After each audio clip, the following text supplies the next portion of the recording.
Bonjour, dans cette vidéo, je vous parle de la maca, une plante médicinale qui nous vient tout droit du Pérou.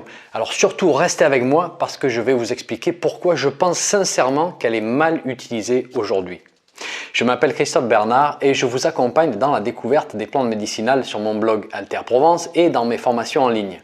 Si vous aimez les vidéos sur les plantes, abonnez-vous à ma chaîne en cliquant sur le bouton s'abonner qui se trouve sous la vidéo et puis vous cliquez sur la petite cloche qui se trouve à droite du bouton. Ça va vous permettre d'être notifié lorsqu'une nouvelle vidéo est disponible. Alors ça fait quelques années que la maca est devenue la plante à la mode. Vous avez peut-être croisé de nombreux articles à son sujet, vous avez probablement vu apparaître des gélules de maca ici et là, en particulier dans votre magasin de produits naturels.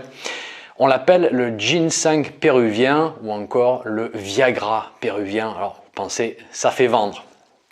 Alors on parle beaucoup de la maca comme source d'énergie, comme source de vitalité, d'endurance et surtout comme un stimulant des performances sexuelles. Alors comment y voir clair dans tout ça? Est-ce que c'est une exagération du marché ou alors est-ce qu'il y a vraiment une réalité derrière toutes ces informations? C'est ce qu'on va voir ensemble. Alors tout d'abord, il faut bien comprendre comment la maca est utilisée au Pérou parce que c'est là-bas qu'on a développé des millénaires d'expérience avec la plante. Alors laissez-moi vous emmener dans les hautes plaines du Pérou. Imaginez-vous, vous êtes à 4000 mètres d'altitude dans les hautes plaines de la région de Junín au Pérou. Le climat est très rude. Le jour, vous pouvez avoir de fortes températures qui littéralement vont vous brûler la peau. Les radiations UV sont très fortes et pendant la nuit, vous pouvez être glacé sur place avec des températures très froides et des vents qui balayent les plaines, avec même parfois de la pluie, parfois de la neige. Il y a peu d'oxygène à cette altitude et c'est dans cet environnement très rude que pousse la maca. Et c'est ça qui va lui donner toute sa force. C'est une plante de la famille des brassicacées et on va utiliser son tubercule, un peu comme le radis noir ou le navet qui sont tous deux de la même famille. Ensuite, une fois qu'on a ramassé le tubercule, on va lui faire subir un séchage très particulier. Les tubercules sont tout d'abord étalés sur de grandes bâches et puis on va les exposer directement au soleil pendant la journée. La nuit, les tubercules vont geler et lorsqu'il pleut ou qu'il neige, on va recouvrir les tubercules avec des bâches pour les protéger. Et c'est un séchage qui est vraiment très spécial et qui combine un climat unique avec un processus unique qui va soumettre le tubercule à une alternance de chaud, de froid, de sec et d'humide. Et ça va complètement transformer la plante. En principe, le tubercule a un goût un peu épicé, un peu comme le radis noir. Et là, il va prendre un goût très doux et caramélisé. D'ailleurs, la maca du Pérou est absolument délicieuse à consommer, si vous n'avez pas encore essayé. Donc vous voyez, tout ceci est unique.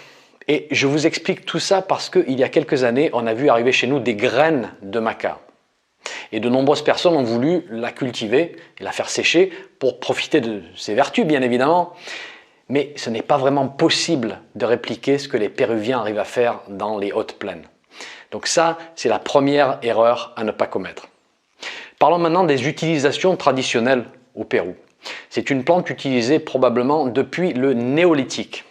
Elle est utilisée d'abord comme alimentaire, un peu comme la patate douce en fait, mais aussi comme source d'énergie, de vitalité et d'endurance. Et donc de ce point de vue-là, on peut dire que la plante peut être considérée comme adaptogène, c'est-à-dire qu'elle nous aide à traverser certaines périodes de stress de la vie et de nous adapter, si vous voulez, sans que l'on puise sans cesse dans nos réserves.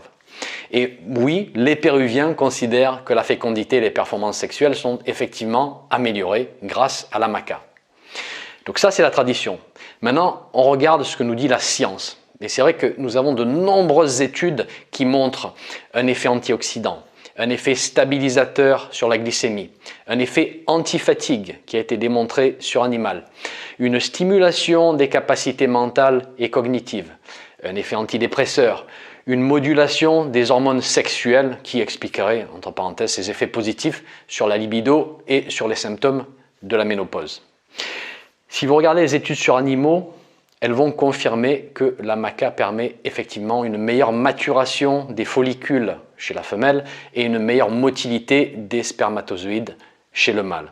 Et donc effectivement un effet direct sur la fertilité. Et donc si on regarde cette masse d'études, eh bien, on arrive effectivement à confirmer les utilisations traditionnelles de la maca au Pérou. Donc la maca à utiliser pendant les périodes de grande fatigue d'une manière générale, mais en particulier lorsque le moral et le mental sont affectés par cette fatigue. Très bien aussi pendant la ménopause en tant que soutien général des fonctions hormonales et de la vitalité. Et ok, éventuellement pour booster un peu la libido, mais gardez juste en tête que la maca ne va pas réparer une relation qui bat de l'aile, elle ne va pas raviver la flamme du couple, hein. C'est pas le but de la plante. Par contre, elle va probablement rééquilibrer la production d'hormones sexuelles s'il y a un déséquilibre de ce côté-là. Deuxième erreur, comment l'utiliser? Et c'est là où on n'a pas compris grand-chose chez nous.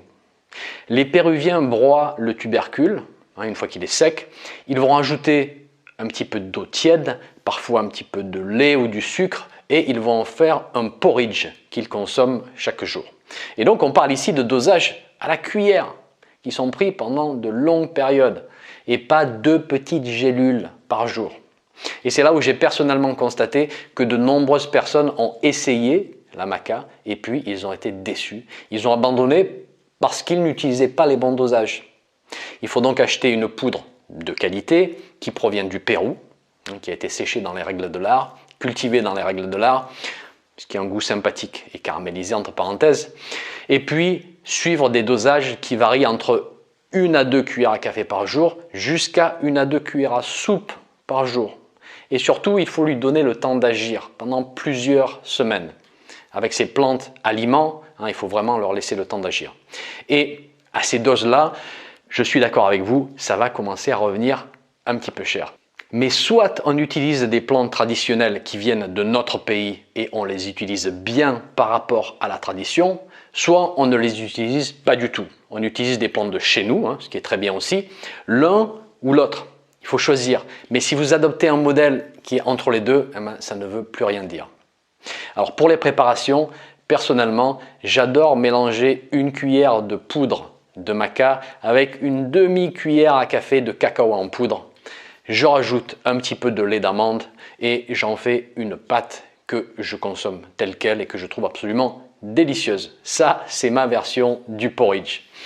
Voilà, c'est terminé pour la maca. Si vous avez aimé cette vidéo, merci de laisser un petit j'aime. Testez la poudre, si vous êtes sensible au goût, vous allez voir, la maca va agréablement vous surprendre. Allez, je vous laisse, à très bientôt pour une nouvelle vidéo sur les plantes.